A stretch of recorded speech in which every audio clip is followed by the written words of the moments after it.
Per il noto connazionale Alberto Trentini, in carcere in Venezuela a Caracas dal 15 novembre scorso, si attende che possa essere al più presto fissata una visita consolare. Sarebbe questo un ulteriore passo in avanti per il cooperante 45enne veneziano, originario del Lido di Venezia, arrivato in Venezuela per portare aiuto ai disabili del luogo che altrimenti non potrebbero permettersi le cure sanitarie perché troppo costose.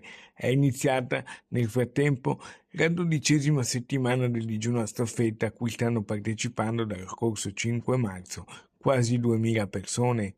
Il presidente della municipalità di Ghide Pelletrina, Emilio Guberti, fa il punto. Sono più di 180 giorni che Alberto Trentini è detenuto in un carcere del Venezuela senza un'accusa precisa e soprattutto con un unico contatto telefonico avuto nei giorni scorsi con la famiglia.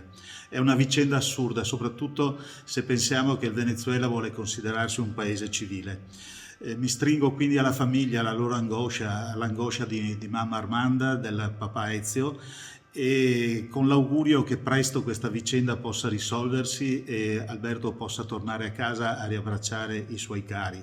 Continuano le iniziative di solidarietà e vicinanza alla famiglia in programma. Giovedì scorso, nella loggia comunale di San Vito al Tagliamento, la cantante Laura Diae ha voluto di propria iniziativa, con l'adesione del comune di San Vito al Tagliamento, dedicare un concerto ad Alberto Trentini, Musica per la Libertà, il titolo della serata d'ingresso libero, alla quale erano presenti anche le zie di Alberto. Il governo di Roma sta facendo tutto il possibile perché ciò avvenga e il comune, ma non solo, ma anche noi come amministrazione abbiamo tenuto sin dall'inizio, su suggerimento della famiglia degli avvocati, un profilo molto basso per non alimentare tensioni e compromettere il lavoro di diplomazia che stanno facendo i nostri al governo di Roma.